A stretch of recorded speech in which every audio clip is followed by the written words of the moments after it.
Chapter 43 The House of Auteuil. Monte Cristo had remarked that, as they descended the staircase, Bertuccio signed himself in the Corsican manner, that is, had formed the sign of the cross in the air with his thumb, and as he seated himself in the carriage, muttered a short prayer. Anyone but a curious man would have had pity on seeing the steward's extraordinary repugnance for the Count's projected drive extramurals. But it seemed the Count was too curious to excuse Bertuccio this little journey. In 20 minutes they were at Auteuil.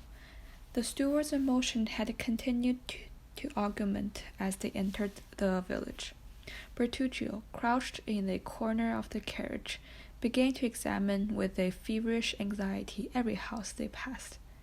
"Tell them to stop at Rue de la Fontaine, number 28, said the Count, fixing his eyes on the steward, to whom he gave his order.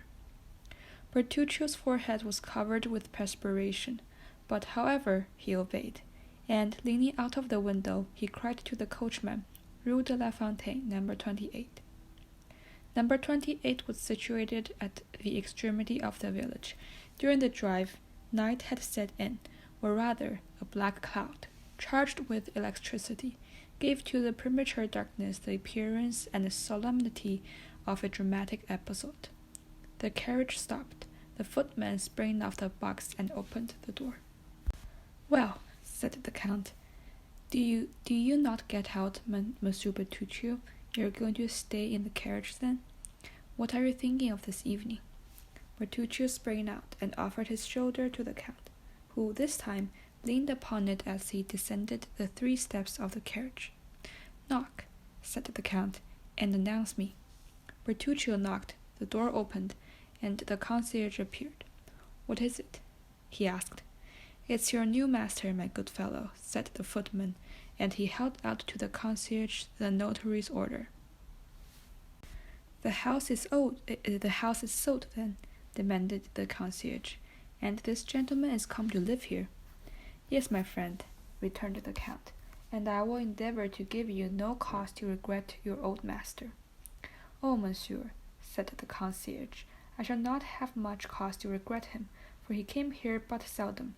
It's 5 years since he was last here, and he did well to sell the house, for it did not bring him in anything at all." "What was the name of your old master?" said Monte Cristo. "Monsieur le Marquis de Saint-Méran." "Ah, I'm sure he has not sold the house for what he gave for it." "The Marquis de Saint-Méran," returned the Count. "The name is not unknown to me, the Marquis de Saint-Méran." He appeared to meditate. "An old gentleman," continued the concierge, "a stanch follower of the Bourbons. He had only one daughter, who married Monsieur de Villefort, who had been the Procureur du Roi at Nimes, and afterward at Versailles." Monte Cristo glanced at Bertuccio, who became whiter than the wall against which he leaned to prevent himself from falling. "And is not this daughter dead?" demanded Monte Cristo. "I fancy I heard so." "Yes, monsieur, 21 years ago, and since then we have not seen the poor Marquis 3 times.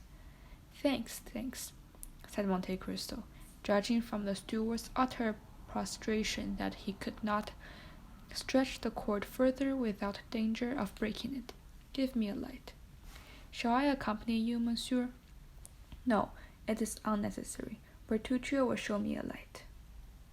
And Monte Cristo accompanied these words by the gift of 2 pieces of gold, which produced a torrent of thanks and blessings from the concierge.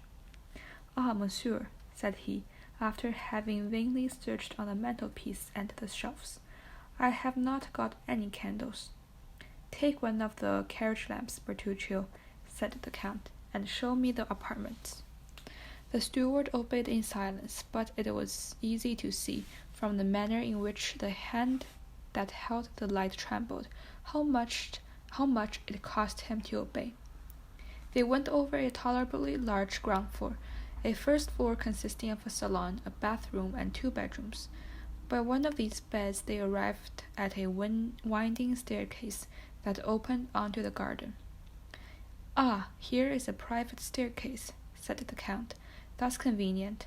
Light me, Monsieur Bertuccio, and go first. We will see where it leads to."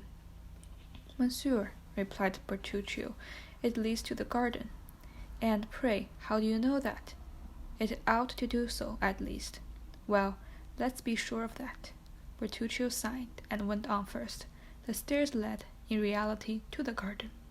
At the outer door the steward paused. "Go on, Bertuccio," said the Count. But he to whom he spoke was stupefied, bewildered, stunned. His haggard eyes glanced around, as if in search of the traces of some terrible event, and with his clenched hand he seemed striving to shut out some horrible recollections. "Well," insisted the Count. "No, no," cried Bertuccio, setting down the lantern at the angle of the interior wall. "No, monsieur, it's impossible. I can't go further." "What does this mean?" demanded the irresistible voice of Monte Cristo. "Why, you must see, Monsieur le Comte," cried the steward, "that this is not natural, that, having a house to purchase, you purchase it exactly at Auteuil, and that, purchasing it at Auteuil, this house should be number 28, Rue de la Fontaine. Oh, why did I not tell you all? I am sure you would not have forced me to come. I hoped your house would have been some other than this, as if there was not another house at Auteuil than that of the assassination." "Ah, ah," cried Monte Cristo, stopping suddenly. "What words did you utter? Devil of a man, Corsican that you are, always mysterious or superstitious. Come, take the lantern, and let's visit the garden. You are not afraid of ghosts with me, I hope." Bertuccio raised the lantern and obeyed. The door, as it opened, disclosed a gloomy sky, in which the moon strove vainly to struggle through a sea of clouds that covered her with their sombre wave, that she illumined for an instant, and was then lost in the darkness. The steward wished to turn to the left. "No, no, monsieur," said Monte Cristo. "What's the use of following the alleys? Here is a beautiful lawn. Let's go straight forward." Bertuccio wiped the perspiration from his brow, but obeyed. However, he continued to take the left hand.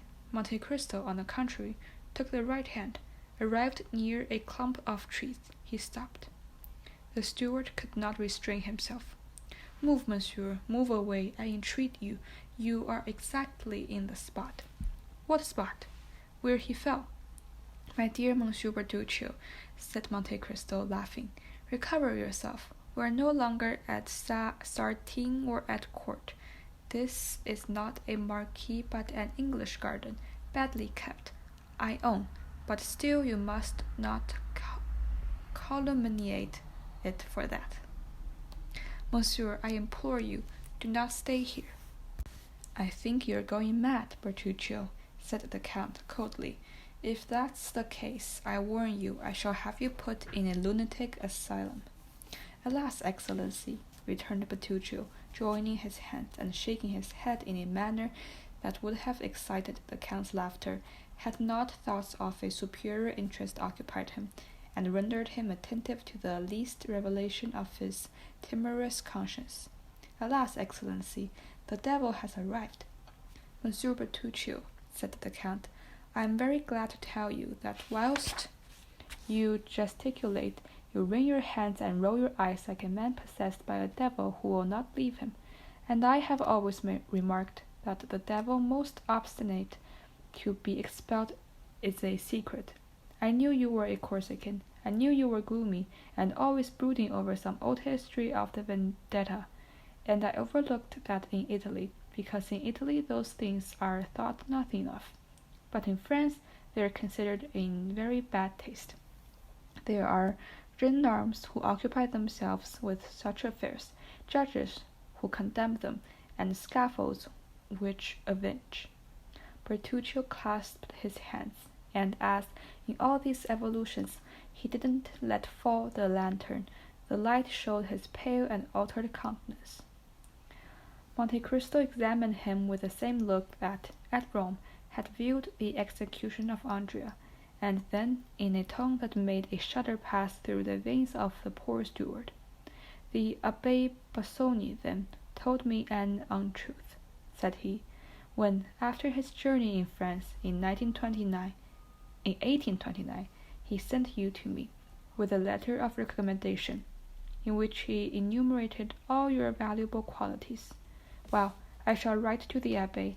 I shall render him responsible for his protégé's misconduct, and I shall soon know all about this assassination. Only, I warn you, that when I reside in a country unconformed to all its code, and I have no wish to put myself within the compass of the French laws for your sake." "Oh, don't do that, Excellency. I have always served you faithfully," cried Bertuccio in despair. "I have always been an honest man, and, as far as lay in my power, I have done good." "I don't deny it," returned the Count. "But why are you thus agitated? It's a bad sign. A quiet conscience does not occasion such paleness in the cheeks, and such fear in the hands of a man." "But, Monsieur le Comte," replied Bertuccio hesitatingly, "did not Monsieur l'Abbé Busoni, who heard my confession in the prison at Nimes, tell you I had a very heavy reproach to make against myself?" "Yes, but as he said you would make an excellent steward, I concluded you had stolen, that's all." "Oh, Monsieur le Comte," returned Bertuccio contemptuously, "or, as you are a Corsican, that you had been unable to resist the desire of making a pot, as you call it." "Yes, my good master," cried Bertuccio, casting himself at the Count's feet. "It was simply a vengeance, nothing else." "I understand that, but I don't understand what is it that galvanizes you in this manner." "But, monsieur, it's very natural," returned Bertuccio, "since it was in this house that my vengeance was accomplished." "What? My house?" "Oh, Monsieur le Comte, it wasn't yours then." "Whose then?" "Monsieur le Marquis de Saint-Méran, I think the concierge said." "What had you to revenge on the Marquis de Saint-Méran?" "Oh, it was not on him, monsieur, it was on another." "This is strange," returned Monte Cristo, seeming to yield to these reflections, "that you should find yourself without any preparation in a house where the event happened that causes you so much remorse." "Monsieur," said the steward, "it is fatality, I'm sure. First, you purchased a house at Auteuil. This house is the one where I have committed an assassination. You descend to the garden by the same staircase by which he descended. You stop at the spot where he received the blow, and 2 paces further is a grave in which he had just buried his child. This is not chance, for chance in this case resembles providence too much." Well, Monsieur le Corsican, let's suppose it's providence. I always suppose anything people please, and besides, you must concede something to displease minds. Come, collect yourself and tell me all." "I have never related it but once, and that was to Abbé Busoni. Such things," continued Bertuccio, shaking his head, "are only related under the seal of confession." "Then," said the Count, "I refer you to your confessor. Turn chartreux or Trappist, and relate your secrets. But as for me, I don't like anyone who is alarmed by such phantasms, and I don't choose that my servants should be afraid to walk in the garden of an evening. I confess I am not very desirous of a visit from the Commissioner of Police, for in Italy justice is only paid when silent. In France she is paid only when she speaks. Peste, I thought you somewhat Corsican, a great deal smuggler, and an excellent steward, but I see you have other strings to your bow, and you are no longer in my service, Monsieur Bertuccio." "Oh, Monsieur le Comte," cried the steward, struck with terror at this threat. If that's the only reason I cannot remain in your service, I will tell you all, for if I quit you, it will only be to go to the scaffold." "That's different," replied Monte Cristo. "But if you intend to tell an untruth, reflect it were better not to speak at all." "No, monsieur, I swear to you, but my hopes of salvation, I will tell you all, for the Abbé Busoni himself only knew a part of my secret. But, I pray you, go away from that palm tree. The moon is just bursting through the clouds, and there, standing where you do, and wrapped in that cloak that conceals your figure, you remind me of Monsieur de Villefort." "What?" cried Monte Cristo. "It was Monsieur de Villefort? Your Excellency knows him? The former Procureur du Roi at Nimes?" "Yes." "Who married the Count de Saint Méran's daughter?" "Yes." "Who enjoyed the reputation of being the most severe, the most upright, the most rigid magistrate on the bench?" "Well, monsieur," said Bertuccio, "this man with this spotless reputation—" "Well?" "Was a villain." "Bah!" replied Monte Cristo. "Impossible." "It is as I tell you." "Ah, really?" said Monte Cristo. "Have you proof of this?" "I had it." "And you have lost it? How stupid!" "Yes, but by careful search it might be recovered." "Really?" returned the Count. "Relate to me, for it begins to interest me." And the Count, humming an air from Lucia de Lammermoor, went to sit down on a bench, whilst Bertuccio followed him, collecting his thoughts. Bertuccio remained standing before him.